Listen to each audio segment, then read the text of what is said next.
Je voudrais revenir sur l'amitié, Vas-y. parce que j'en ai perdu une qui m'a fait beaucoup de mal. Il s'appelle Guillaume. Guillaume, je l'ai connu, on était en 6e. Et je ne le vois plus depuis décembre 2018. C'est ça. C'est une amitié fille-garçon qui n'existe pas, et qui pourtant existe.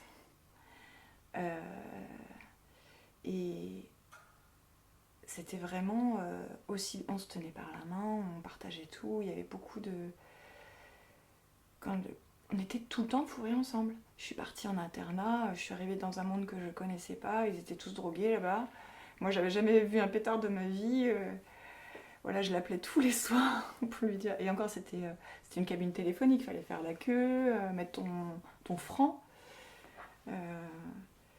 Le week-end, on était ensemble, il me ramenait chez moi. Lui, il était en danseuse, moi j'étais sur le truc, sur la selle, voilà. Et on était collés. C'était vraiment une amitié très forte, quoi. Et du jour au lendemain, je viens un peu après le jour de l'an, je crois, 2018. Je passe une semaine chez lui, à Paris, donc j'avais prévu plein de sorties, on a été au Bourg et compagnie, donc on a fait plein de choses. Lui, il habite à côté du Panthéon, donc central, on a fait plein de sorties. Avec lui, il a 2 enfants, je suis marraine de sa fille, il était témoin de mon mariage, c'est le parrain de Paul. Et puis plus rien. Je n'ai plus eu de nouvelles, pas un coup de téléphone, pas un mail, pas rien, depuis que j'ai pris ce train. C'est un truc de fou. Et je sais toujours pas pourquoi. De quel train tu parles? De Paris pour revenir. Tu lui as écrit? Bien sûr. Je l'ai appelé, je lui ai envoyé des SMS, je lui ai écrit une lettre, des mails, bien sûr. Rien. Tu l'as retrouvé sur les réseaux sociaux? Non, il n'est pas sur les réseaux sociaux. Tu as contacté sa femme?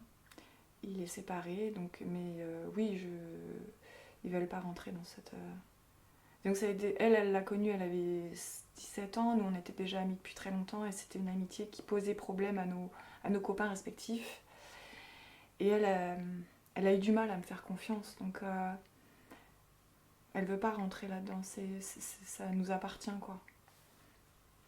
Je pourrais questionner, et je pense pas tel que je le connais, il a certainement pas, si elle a posé la question, il a certainement pas dû répondre. Est-ce qu'il a eu une nouvelle compagne à cette époque?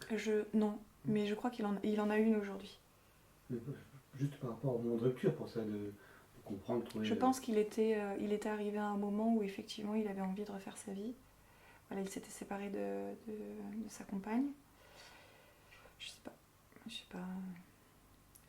Mais il y a certainement quelque chose que j'ai dit ou fait qui a fait déborder le vase, hein, certainement. Mais je sais pas quoi parce que j'ai pas eu de prémisse. Et je sais pas. Tu parlais d'une amitié peu commune, Ouais. qui ne devrait presque pas exister entre un homme et une femme. Bah, oui, parce que c'est... Enfin, qui devrait pas exister. C'est pas ce que j'ai dit. J'ai dit qu'il n'est... Comment dire? Il n'y a pas de représentation... Voilà, ça... On dit toujours que... j'ai souvent entendu dire que les amitiés entre hommes et femmes, ça n'existe pas. Ben, je peux vous dire que si. Ça existe. Pourquoi on dit que ça n'existe pas? Parce qu'il y a toujours une connotation de séduction ou sexuelle derrière. Et c'est pas le cas. Et j'en suis sûre. Hein, c'est... D'aucun des côtés? Non, impossible. Et par ses enfants, t'as pas eu non plus de... Parce qu'ils sont grands, j'imagine aussi. Maxine, je suis sa marraine. Non, mais d'abord, je veux pas lui demander. Et ensuite, je sais pertinemment qu'il ne lui en parlera pas. Parce que si tu es marraine des enfants, forcément, ce contact régulier qu'il y a eu pendant ces années, avec cette rupture depuis 6 ans maintenant, pour elle aussi, ça doit être quelque chose de particulier, de plus être en contact avec toi parce que. Mais je garde contact avec elle. Ah, tu es en contact avec elle? Ah oui, oui. D'accord. Je lui offre, enfin, oui, on garde contact. Et puis Paul, ce qu'il y a de bien aussi, c'est que mes enfants, Paul a su garder contact avec elle. Donc maintenant, le jeu se fait entre les deux. Enfin, voilà, ils sont en contact. Ça existe. Donc ça, c'est bien. Parce que j'avais peur de ça aussi, de rompre le lien, et non. Ça s'est fait au-delà de nous. Par vos enfants. Ouais. Et ça, c'est vraiment chouette. Hein. Et c'est une souffrance de ne pas savoir? C'est une souffrance de ne plus avoir cette amitié. Parce qu'il pourrait très bien... Alors aujourd'hui, je sais pas, parce que j'ai quand même beaucoup changé. Et le lien, il s'est rompu quand même. Mais je sais pas comment... Je suis à la fois capable d'accepter son retour sans rien demander. De manière, si j'accepte son retour, ça sera sans rien demander. Ça, je me connais. Je veux pas savoir, en fait. Ça m'intéresse pas forcément. C'est des choses qui lui appartiennent. Enfin, je veux dire, je suis pas sûre de comprendre. Puis j'ai pas envie de m'expliquer. Et puis, c'est tellement loin maintenant. En plus, ça n'a plus de sens. Donc s'il devait revenir, ça serait sans question. Mais je suis pas sûre que ça soit intéressant. Qu'on reparte comme avant. J'ai trop changé. Lui certainement aussi. Voilà.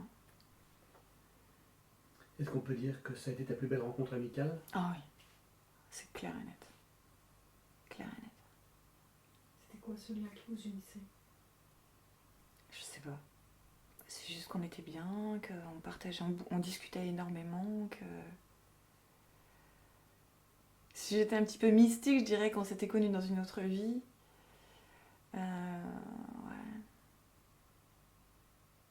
Il était vraiment très important. Très très important. Un frère? En plus que ça, parce que mes frères, on peut pas dire qu'un... Plus qu'un frère. C'est au-delà, puisque le frère, il te tombe tout cuit dans la bouche. Là, c'est vraiment, tu choisis... Enfin, tu choisis. Aussi, quand même. Un alter ego? Oui. Bien qu'on soit complètement différents.